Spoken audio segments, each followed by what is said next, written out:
here's another part of the abuse. Your self-worth,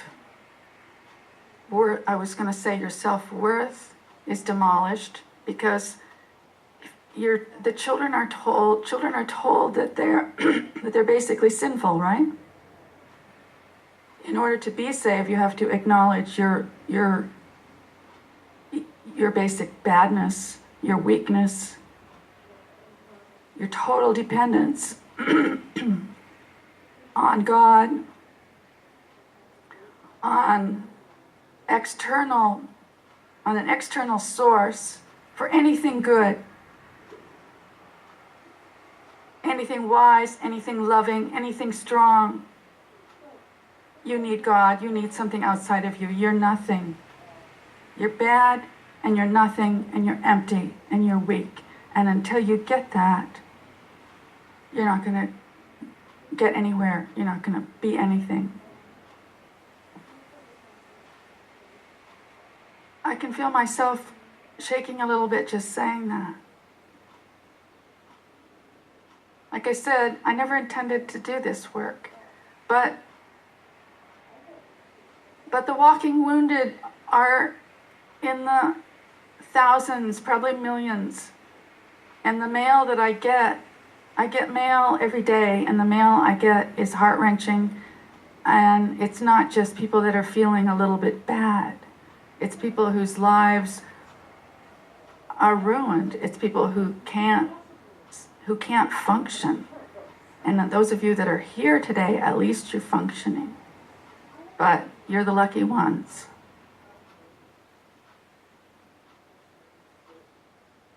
Anyway, so back to the the message. What's the message? To children, they're bad. And it's not just the self-worth, it's the basic self. Your self is not supposed to be. And then you just look at the Bible verses. He must increase, I must decrease. And all the stuff about dying to self. There's this theme of death all through it. Death to self, death to passion, death to everything in the world. Not to mention the total focus on Jesus' death. Never mind anything he taught. Never mind his words of love or concern for the poor or anything good he had to say. It's a complete obsession with his death. It's a death cult.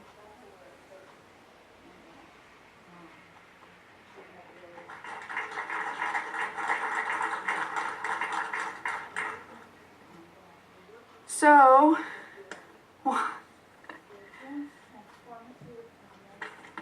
let me just read you a few quotes.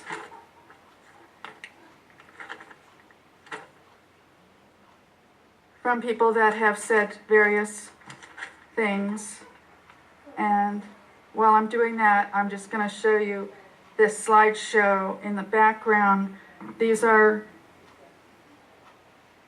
things that people have made as part of either art therapy or art shows that I've helped to curate that have been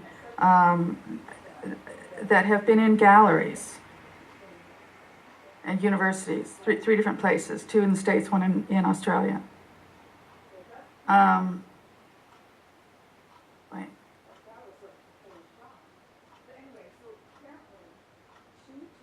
I guess I have to just keep clicking them. I still go crazy when my mom disappears from sight, thinking the rapture has happened and I've been left behind. After years of depression, anxiety, anger, etc., and finally a week in psychiatric hospital a year ago, I am now trying to pick up the pieces and put them together into something that makes sense. With the help of a therapist and your book, I'm trying. I'm confused. My whole identity is a shredded, tangled mess. I am in utter turmoil. I feel little hope because I don't know how it is remotely possible for me to ever let go of my fear of hell. If I give up my belief system, I'll go to hell. Even though my whole life has been so unhappy in the church, it has brought me nothing but turmoil and heartbreak and disappointment and unanswered questions and unsatisfaction. I'm heartbroken and very worried. My dear daughter and her husband believe that all people are born back bad and born sinful. My heart is aching because I'm worried that they're going to raise their daughter, my precious little granddaughter who just turned 2 years old, to believe that she's naturally bad. This little girl is so sunny, happy, carefree, and it would be so very, very sad if she were raised to have this horrible attitude about herself. I'm really struggling, and I'm desperate never to go back to the religion I was raised in, but I no longer want to live in fear or depression. It seems I am walking through the jungle alone with my machete, no one to share my crazy and sometimes scary thoughts with. This is the thing. People feel utterly alone with this. And the reason why I'm on a mission, so to speak, a crusade, to name this thing. I want to name it, and I've given it the name religious trauma syndrome, because things that have a name get recognized, people and get addressed, like post-traumatic stress disorder, PTSD, right? That didn't have a name a few years ago. Now it does, and it's getting treated. The Defense Department is actually realizing that people come back from the war with it.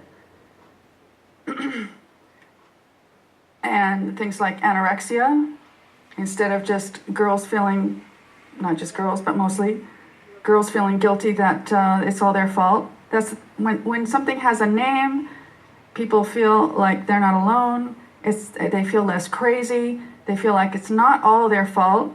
And people get trained, and they develop treatments, and therapists get, thank you. And therapists start to get around to doing something.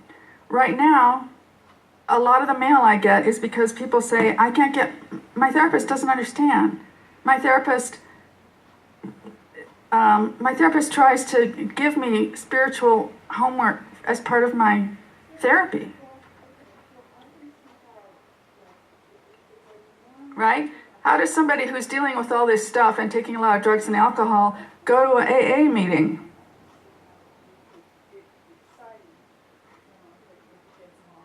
This was one of the art shows. Chocolate Jesus. He used to meet all the sweet needs. This is actually mine. This is he must increase, I must decrease. That's a picture of me at 16 when I was totally in love. That's a cocoon wrapped with Bible pages. Because it's a cocoon, you can be okay inside as long as you don't move. And a big heavy chain. This is an actual piece of material for children.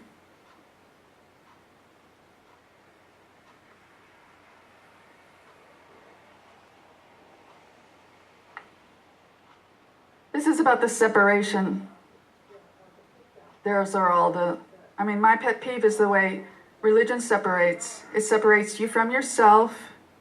It separates you from others. It separates you from the world. This world is not my home, etc., etc. I wrote an open letter to Sarah Palin. If you Google my name and Sarah Palin, you'll find it all over the internet because it went viral when she was running for office, explaining why we cannot have people like that running for office.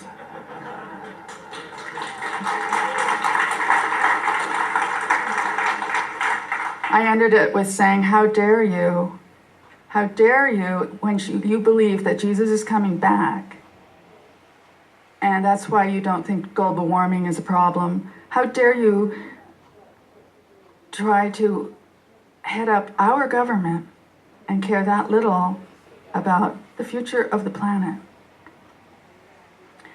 How dare you, let's see, what was it? This is the only heaven we have. How dare you make it a hell?